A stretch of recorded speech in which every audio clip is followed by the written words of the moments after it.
Hey everyone, this is our recorded lesson for today since we couldn't have a live class. So I want you to read through this on your own after I read it to you, and then pause the recording and write your claim. So today's claim for our Bell ME activity today is eSports are becoming more popular. Many people point out that gamers need many of the same skills as top athletes like concentration, endurance, and performing under pressure. Others say that even though playing video games does require skills, it's not a sport. They say it's similar to competitive activities like chess. What do you think? So write a paragraph and be ready to share it on the exit ticket. To get credit for today's exit ticket, you do need to write a paragraph. So remember that a reason to support your claim would be actual concrete evidence. So if you need to do a little bit of Googling to find some stats and data to support your claim, do it. But make sure that you state a clear claim that, esports are considered real sports or esports are not real sports or somewhere in between, but make sure it's very clear what you are stating and then support it with some solid reasons, facts, and data. So pause this recording if you need to and then write that paragraph so you've got it for the exit ticket. Okay, moving on. Our objectives for this lesson today are I will be able to explain the timeline of American literary movements by completing a timeline that shows when each movement occurred. So if we were in a live class with a whiteboard, that's what we would do today, but you're going to work on it on your own since we're not. And the second objective is I will know which major authors contributed to each American literary movement and be able to show this by grouping authors into the correct movement. So here is a beautiful timeline that I found on the internet. Thanks, internet. And unfortunately, the recording I'm doing here covers up a little bit of it. But we're studying mostly this pink and purple area right here on the right side. I've got a close-up of it. But I wanted you guys to be able to see how this fits into the timeline of English and American literature because, English literature started, American literature came into existence after the era we just studied, the Revolution and the founding era were the first American literature documents as the country was being created. So we do have a lot of roots in English literature. And then, of course, they have become very parallel as modern literature has come into existence. So the movement before the ones we've already studied, the American Renaissance and Transcendentalism as part of the American Renaissance, the movement that preceded that was called Romanticism. So it's a new term to us as a class, though you may have heard of it before.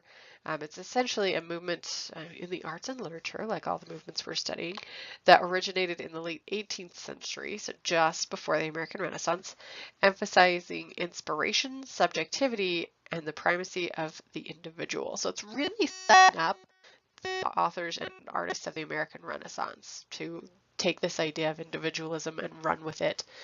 And then they turned it into a connection to nature as well as the emphasis they took on it. So some of you are asking, what is the difference between the American Renaissance and Transcendentalism? Technically, Transcendentalism is part of the American Renaissance. It's a sort of a sub-movement, if you will. It fits into the American Renaissance. So the American Renaissance movement started, as we discovered in class last week, in the late 18th or the early 1830s, even 1820s, according to some scholars, and continued through the Civil War. There was a sense of nationalism about it, particularly focused on nature.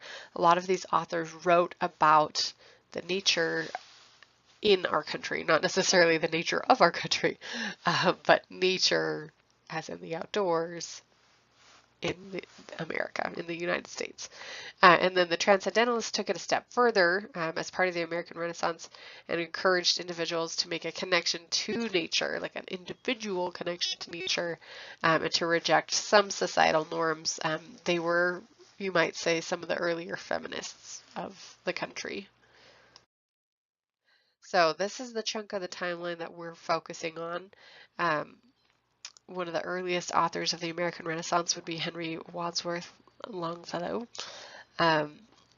He really kicked off the Romantic period, which is also the Romantic period and the American Renaissance are really closely tied, if not considered the same by some.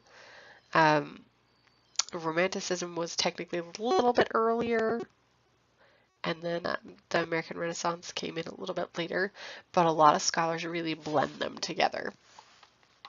So the ideas of nature and individualism are prominent throughout both. The Transcendentalist movement really started in the 1830s. That's when it got more intense with authors like Ralph Waldo Emerson and Margaret Fuller, and as we've studied, Henry David Thoreau.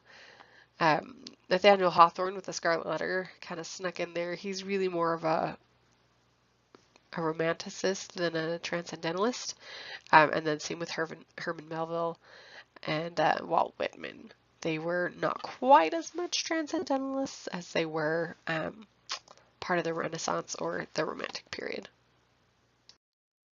So take a minute to read through this lesson, look at that timeline, specifically the one I just showed you, and make sure you can put into place who belongs where, and ideally who wrote what. If you have questions about these periods of American literature, we'll talk about them again in class on Wednesday and Thursday. So make sure you are doing your best to understand them. They should help you out with the assignment that we're working on for this unit. I've pushed the due date for that to this Friday instead of this Wednesday because we've had so few Class Connect sessions with my being gone for SAGE testing and Hamilton stuff. Luckily, that'll be over after this week. I have SAGE testing tomorrow, Tuesday, in Tooele. So if you are going to be there, yay! But I doubt any of you will. And then Friday is Hamilton Day, May the 4th, as in May the 4th be with you. It is the day that we're going to take the crew who's going to Hamilton, those who have earned their tickets, get to go to the show. And I'm a chaperone, so we won't have live class Tuesday or Friday, but we will have it Wednesday and Thursday. So make sure you're there. Have an awesome day. I'll see you Wednesday.